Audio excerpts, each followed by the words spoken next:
Hello everyone, Daisy here with another layout. Today I am participating with Christy from Christy's Beautiful Life for her 30 days of sketches, and I'm super happy to be joining her today. If you follow me or her, I'm sure you have heard before that we are scrappy besties. We have been basically best friends for the last I want to say a year and a half, maybe 2 years. And we talk every single day, and I can't make any scrapbook pages without first running them by her, and she shows me all of hers. And yes, we have just the greatest friendship, and I'm so thankful for her and so excited to be playing along with her this month. Um, so anyhow, the sketch that we're using would have been at the beginning of the video, and it has this giant ampersand on it, so I decided to stick pretty close to what the sketch is. And I'm using this paper from Illustrate Faith, and it's from the She Blooms collection. And I love this floral. It is so beautiful. And so I definitely wanted to try to get it used instead of hoarding it, because I have a tendency to hoard all of the papers that I love, which I know is probably a very common problem. But yeah, if I love a paper, I will not use it just because I don't want to waste it, I guess. But that's just silliness. So I've decided to this year challenge myself to start using those papers that I hoard, because yeah, it's better than just sitting in my paper stash, right? So I went off camera and did some stitching. I stitched around the edge, or the outside edge, and then the edge of that diagonal. And now so I had accidentally cut this a little wonky, and I have to add this teeny tiny little piece back here. And then I'm going to put the top part of the ampersand back on.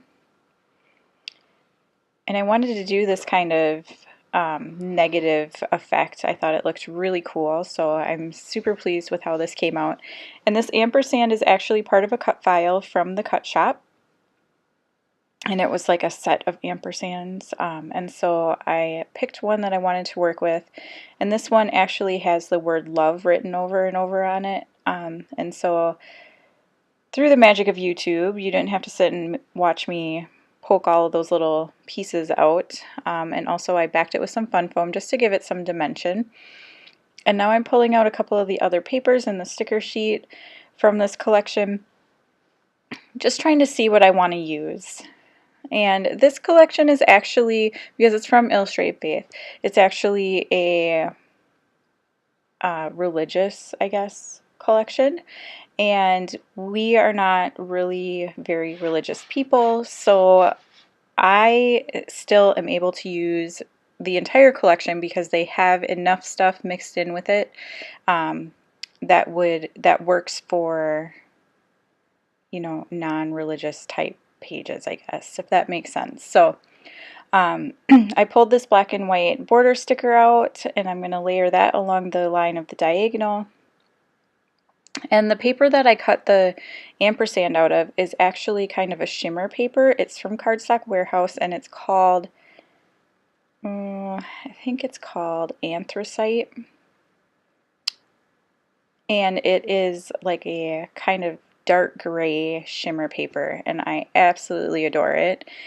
And now I'm going to start working on my title, and I want to do I Love You Forever, like that, you know, that children's book that there is, because this is going to be, I'm actually deciding to do this would easily go as a page for my daughters, but I decided to use this on a page for my son. So I'm perfectly fine with using pink and florals on his pages. I have no problem with that, especially when he's a baby. So, and I'm going to use some baby photos of him. Now I'm just going to fussy cut this bunch of flowers out because I feel like I need something up in that upper left corner, and so this is going to be perfect for that. And I'm sorry that most of this is off screen a little bit, but I mean, it's fussy cutting. You're not missing a whole lot. So these scissors, these are new scissors to me. I got them at Joann Fabrics, and they are Fiskars titanium scissors, I believe. They're not, like they don't have the really pointy end to them like most detail scissors do.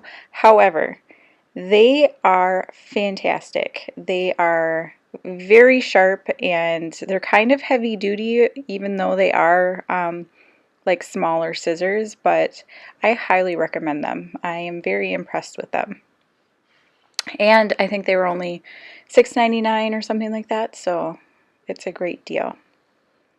So I cut this other little floral piece out, and I'm going to cut out a couple of extras. And I'm just going to start to create a couple of little clusters here. And I'm going to pull a couple of the stickers from the sticker sheet in. So if you haven't already, you definitely want to head on over to Christy's channel today and check out her beautiful layout. I am so jealous because her idea is amazing, and I'm going to have to totally scrap lift it because it's just so beautiful. So you definitely want to head on over and check that out. And she's also on Instagram, so if you are on Instagram, you can check out her layouts. And she's doing 30 days of sketches. So she is creating a ton. Like for the last couple months, she's been creating so much. So go over and give her some love. So off camera, I thought I was doing this on camera, but apparently I never hit record. But I added some black thread underneath my three little clusters, and then I did stitch that upper floral piece down to make it look like it was part of the original stitching. And I popped up a couple of things on fun foam just to give it a little dimension. And now I'm adding my photos, and it's the same photo. I printed it in color and black and white because I wasn't sure which one would look better, and they both look great, so I figured why not? I'll just use that. And now I am using these sequins from Spiegel Mom Scraps, and I think they're called, I can't remember now, snippets, something like that. I don't remember, but I believe they're in the shop right now if you're interested in that. And I'm just sticking them down with my Zots because I love them. They're the best way to stick down sequins, I find. And I just used some floral ones and then some larger discs. And now you can see I added the I and U to my title in these little black tile stickers. And then I'm just putting his name down below, and then I'll write the year, which was 2003, under that. But yeah, thank you so much for watching. Like I said, head on over and check out Christy's amazing take on this sketch. And while you're there, check out her other layouts that she's created for this series. And I will see you again next time. Bye!